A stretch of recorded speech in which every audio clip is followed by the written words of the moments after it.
बिस्मिल्लाहिर्रहमानिर्रहीम। अस्सलाम वालेकुम। कैसे हैं आप सब? आई होप आप सब ठीक होंगे।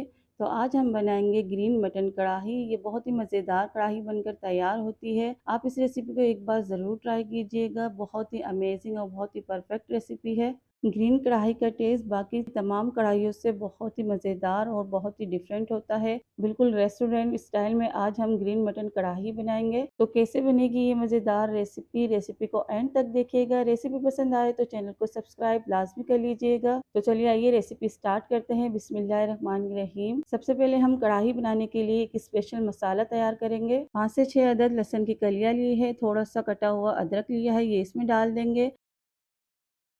हाफ टेबल स्पून साबुत धनिया डालेंगे इसमें। हाफ टेबल स्पून ही ज़ीरा डालेंगे और इसे हम मोटा कूट लेंगे। ये देखिए इस तरह से हमें मोटा मोटा कूटना है। अब हम इसमें 4 से 5 अदद मोटी वाली हरी मिर्चें काट कर डाल देंगे। थोड़ा सा हरा धनिया और थोड़ा सा पुदीना इसमें डालेंगे और इन सब चीज़ों को हम मोटा मोटा कूट लेंगे। ये देखिए इस तरह का हमारा ग्रीन मसाला तैयार हो चुका है। अब हम इस मसाले को प्याली में निकाल लेंगे। इसे प्याली में निकाल कर हम साइड में रख देंगे।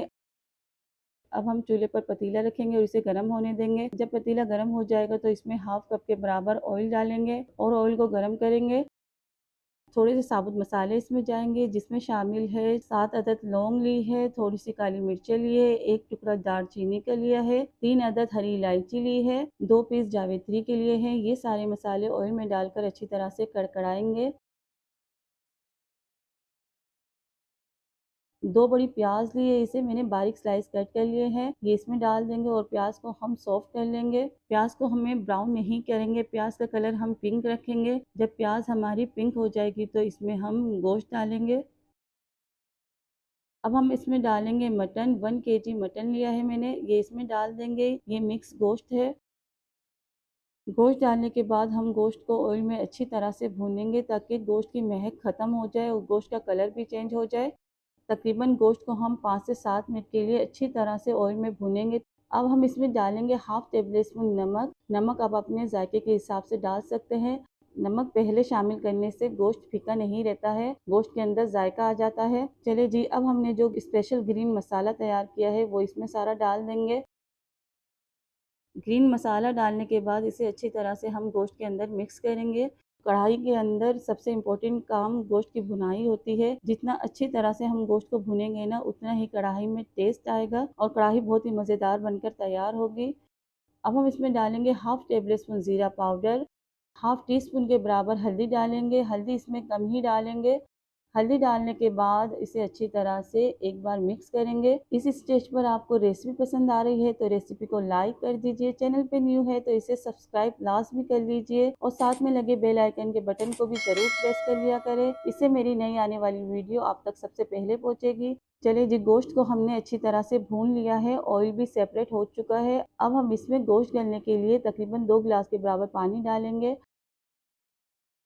पानी डालने के बाद हम वेट करेंगे बॉयल आने का। जब बॉयल आ जाएगा तो इसे तकरीबन आधे से 1 घंटे के लिए कवर करके पकने के लिए छोड़ देंगे। तकरीबन गोश्त को गलते हुए आधा घंटा हो चुका है। कवर हटाते हैं हम। ये देखिए गोश्त गल चुका है। इस स्टेज पर इसमें हम आधा कप दही डालेंगे। दही अच्छी तरह से फेंटा हुआ होना चाहिए। दही डालने के बाद फ्लेम को हम स्लो कर देंगे और स्लो फ्लेम पर दही का पानी हम खुश्क करेंगे। दही डालने के बाद हाई फ्लेम पर हम खाना बनाते हैं ना तो दही फट जाती है, इसलिए फ्लेम को स्लो ही रखेंगे। अब हम इसमें डालेंगे हाफ टी स्पून काली मिर्चों का पाउडर। काली मिर्चों का पाउडर डालने से कढ़ाई में बहुत ही अच्छा टेस्ट आएगा। ये देख सकते हैं आप, मज़ेदार ग्रीन मटन कढ़ाई तकरीबन तैयार ही है। अब हम इसमें बारीक कटी हुई अदरक शामिल करेंगे। यहाँ हम हथेली पर थोड़ी सी कसूरी मेथी डालेंगे, उसे क्रश कर कर कढ़ाई में शामिल कर देंगे और कवर कर देंगे तकरीबन 5 मिनट के लिए। कसूरी मेथी का फ्लेवर बहुत ही अच्छा आएगा ग्रीन मटन कढ़ाई में। तो देख सकते हैं आप, ग्रीन मटन कढ़ाई तैयार है। आप इसे रोटी चपाती नान के साथ इंजॉय कीजिए। अगर आपको मेरी रेसिपी पसंद आई है तो इसे लाइक कर दीजिए। चैनल पर नए हैं तो इसे सब्सक्राइब कर लीजिए और मुझे फीडबैक ज़रूर दीजिएगा कि आपको मेरी रेसिपी कैसी लगी। अब मुझे इजाज़त दीजिए, मिलते हैं नेक्स्ट रेसिपी में। अल्लाह हाफिज़।